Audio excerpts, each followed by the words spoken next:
चलिए example number 2 पढ़ ले रहा हूं। जैसा कि आपको दिखाई दे रहा है, उदाहरण बताया गया है, दर्शाइए कि प्रत्येक धनात्मक सम पूर्णांक 2q के रूप का होता है तथा प्रत्येक धनात्मक विषम पूर्णांक 2q + 1 के रूप का होता है, जहां q कोई पूर्णांक है।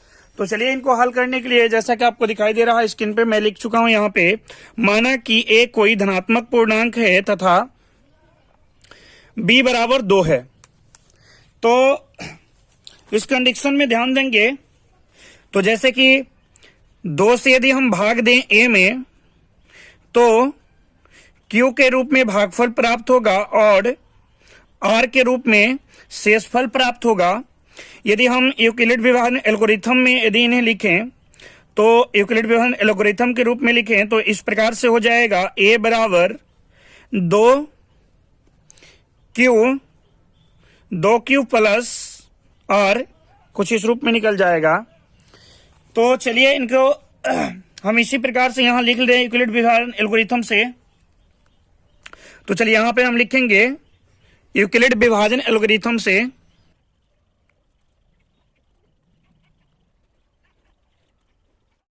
तो इस यहां पे हम लिखेंगे a बराबर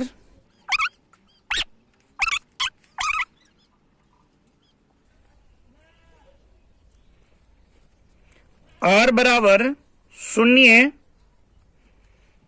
या 1 होगा। इसलिए हम कहेंगे a का संभव मान,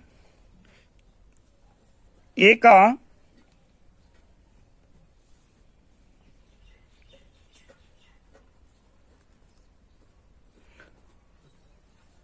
संभव मान जो होगा वो क्या होगा, यदि हम r का मान 0 लें तो 2q, और यदि हम तथा r का मान यदि 1 ले तो 2q प्लस 1 निकल कर आएगा। इसलिए हम यहां पर लिखेंगे, यदि 2q, तो इस प्रकार से यहां हम लिखेंगे, यदि a बराबर 2q तब यह एक सम संख्या होगी, क्योंकि यहां 2 एक गुणनखंड है। आगे लिखेंगे, तो इस प्रकार से हम लिखेंगे, साथ ही एक धनात्मक पूर्णांक या तो सम हो सकता है या विषम, इसलिए कोई भी धनात्मक विषम पूर्णांक जो 2q + 1 के रूप का होगा। इस प्रकार से यह पूरा होता है। आप चाहें तो नोट कर सकते हैं या तो स्क्रीनशॉट ले सकते हैं। चलिए मैं एक बार दिखा दे रहा हूं।